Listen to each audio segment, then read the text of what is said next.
You ready for lunch now? Yes? After the rum? Alright, we're gonna go now to Santana, where we're gonna stop for the lunch break.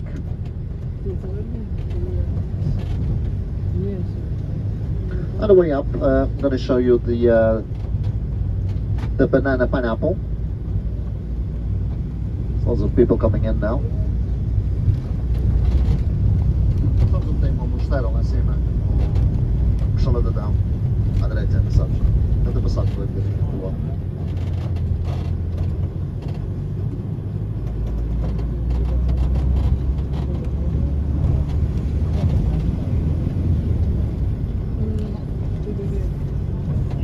Did you guys want some more biscuits? They are very popular in Christmas time. Very, very popular.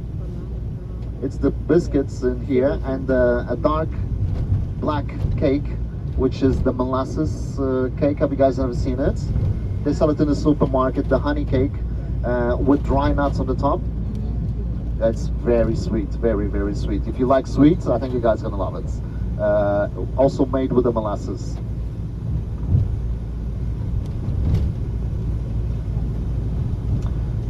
Alright, not far away from here, guys, we're gonna see the banana pineapple.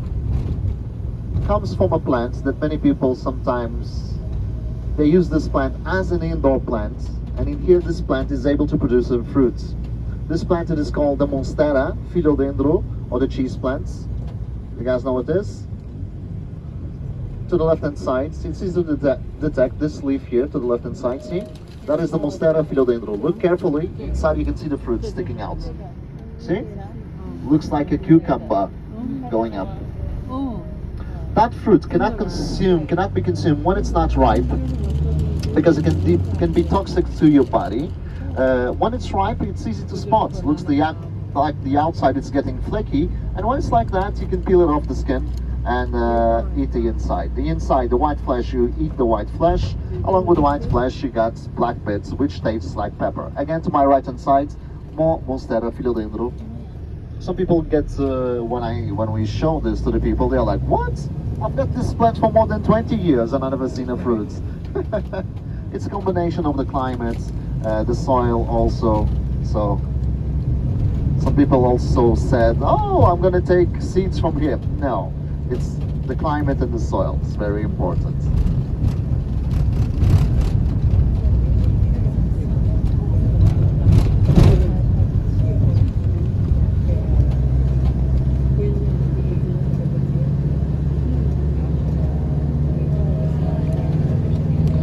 I'm also going to show you guys the road that we're going to take after we leave Santana.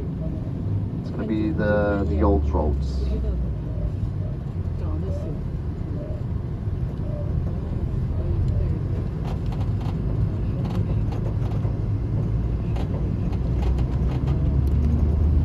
After this tunnel, we're going to be in Fayal. Fayal, it's a part of Santana. Then we're going to cross the tunnel, going to Santana to the lunch break. There's a little bit of road works inside of the tunnel, guys, so be patient. The tunnel of Santana. It is the biggest tunnel of the island, by the way, which is about almost 3.2 kilometers. You guys know how many tunnels we've got in the island? A lot. 152? More than that. 184, and there's more to come, guys, because we are building the new hospital of the island, and they are building more fast ways to go to the hospital. It's going to be our first University 1. To be fair, it's the only way to build fast access in between the villages, because the old roads, it used to take forever. Because you need to go up, for example, this one to the left hand side, that road over there, that's going to be the road we're going to take afterwards. So you need to go up, go down, oh, very time consuming, and very, very tiny roads as well. Down below, to the left hand side, we got the tunnel of the 5 arches, built on the 1907, and finished the construction on the 1910. Prior to that, they had a wooden bridge to cross to the other side.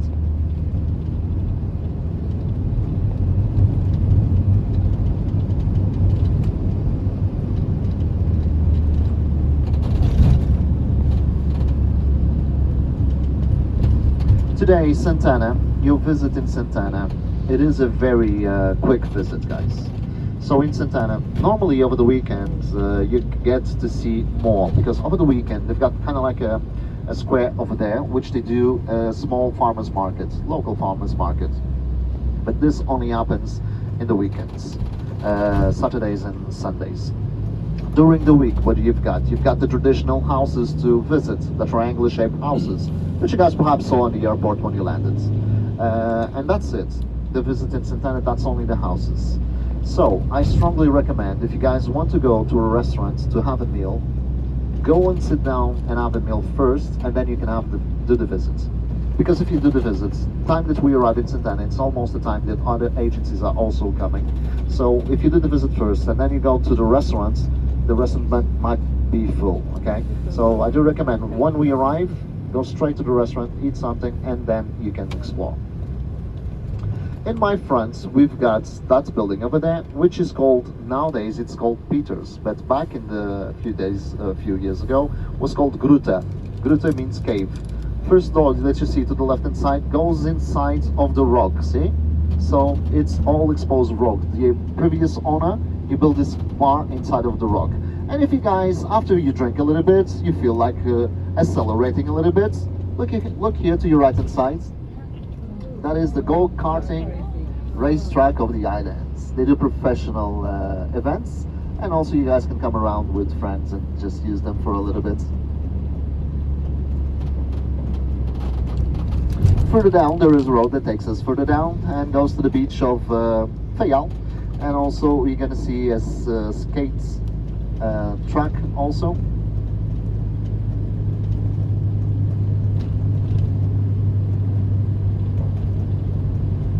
The beach of Fayal, it's not very popular among us because the beach is very small, and when the waves are big, there's not much you can do. Over there to the bottom right hand side.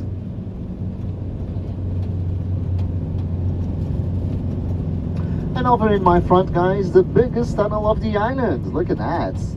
To the right of the biggest tunnel of the island, we've got the smallest tunnel of the island. When they start the construction, they start firstly on this side. But halfway through, they come across with unstable rock. For that reason, they had to shut it down and reopen on this side. This is one of the rarest tunnels that we've got that has emergency exits. I'm saying this because great part of the tunnels that we've got, they don't have, because they are built so underneath the mountain, it was not possible to build emergency exits. But this one still has it. Having this tunnel, was very important for Santana, because helped Santana to grow up as a city. Prior to this, Santana was a village. Those blinking lights that you see in my front, it's the original tunnel. Santana, also a nice place if you like to do hikes. We've got a very popular hike, which they're gonna reopen again after 2 years this weekend, which is the Peak to Peak.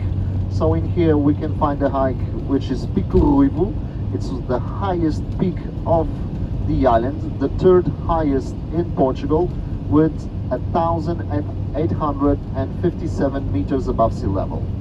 And guys, if you ever have the opportunity to go up there, do the hike, if you catch really good weather, you're gonna be amazed. That is amazing up there. You can see almost all of the island all around. And also people like to appreciate to go over there to see the sunrises too. We also do have in here other hikes, beautiful too. Caldeirão Verde, Green Cauldron, which is a 100-meter waterfall. It's nice. Santana, you guys might be wondering, well, it's because of Carlos Santana. No, it's not. It's a tribute to Saint Anna. The triangular-shaped houses was a type of construction that we used to find all over the islands, because they were building the houses with bamboos, which is reeds, and the ceiling was made with hay. But these houses, they require maintenance every 5 to 6 years. I spoke with a local in here, and 2 years ago, he asked a company to change the roof. And the roof is composed of 10 layers of hay, so 20 layers altogether, both sides. And he said this company, the budget they gave him was about 20,000 euros. So it's not profitable for us owning a house. And every 6 years, you need just for the roof to spend 20,000. It's too much. Throughout the years, as the building material starts to improve, they improve the houses too. The traditional houses were composed by 3 levels: basement, main living area, and the bedrooms. The basement, they used to put animals in the inside to warm up the house. Of course, it was not smelling like Chanel during the nights, but it was an old system. And I like to say, years back, about 30 to 40 years ago, the families used to be quite numerous, and they used to live on these tiny houses. Nowadays, it's completely the opposite. The family are smaller and the houses are bigger, isn't it? In Santana, they've got also the thematic park of Santana, which was a nice park when they opened in the very beginning. You guys could visit everything. You paid it a fee and you visit everything. They are a pond with boats when you guys can sail a little bit, interactive pavilion, sports area. You see a little bit of the history of Santana, the history of Madeira. You can see the ladies doing the embroidery, local traditions such as like doing bread and such. Nowadays, a few years back, they changed the system. So you enter for free, but every single place that you want to visit, you need to pay for it. It's more expensive for us. And from what I heard recently, the spaces are not well maintained, so it's not worth it the visit.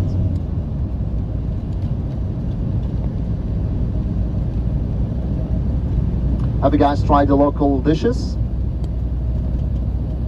Is everybody sleeping? Did you try the local foods?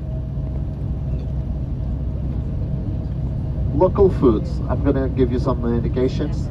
We got the fish, which is the black scabbard fish. I always recommend you first eat the fish and then you can see a picture of it, okay?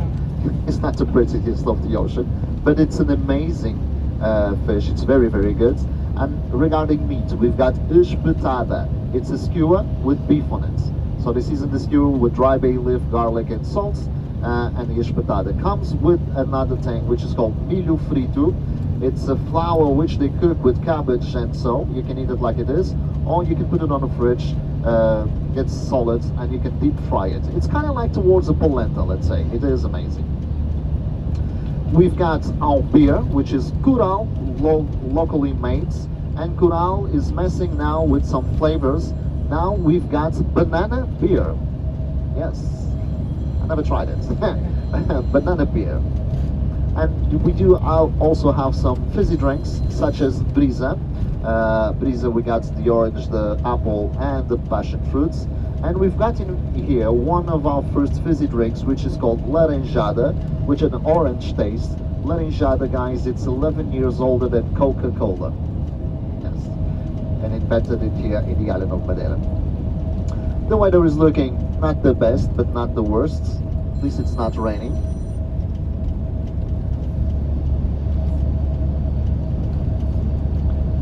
We are almost arriving to the city center of Santana. If you guys want a recommendation for lunch, I can show you one. And I'm also going to show you where you guys need to go and visit the houses of Santana.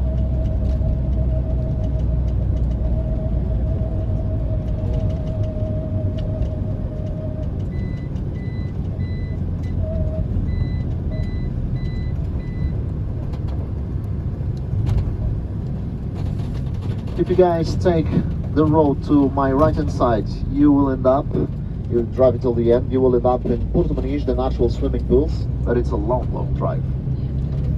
You've been yesterday? Have you been swimming? No? Oh. Okay. Was the weather good though? Okay. It's very popular, Porto Muniz, especially in the summertime, guys. You arrive over there, you barely find a space to park. It's very, very busy. And the waiting time to go on the swimming pools can take up, in the summertime, easy 30 to 40 minutes. Yeah, you know. Yeah. There's only one person selling the tickets, and that's why it takes forever. In here, in the roundabouts, to my right hand side, the first exit, it is for the thematic park of Santana, which I told you guys it's not the best. There's a figure over there in the wall. That is Freira da Madeira, the petrel of Madeira. It's a bird, it's almost extinct, and she can nidifies only in Pico do Arieiro. I'll show you when we go to Pico do Arieiro, we speak a little bit more about this bird. And this is it. Welcome to Santana, everybody. Lunch break. Woohoo!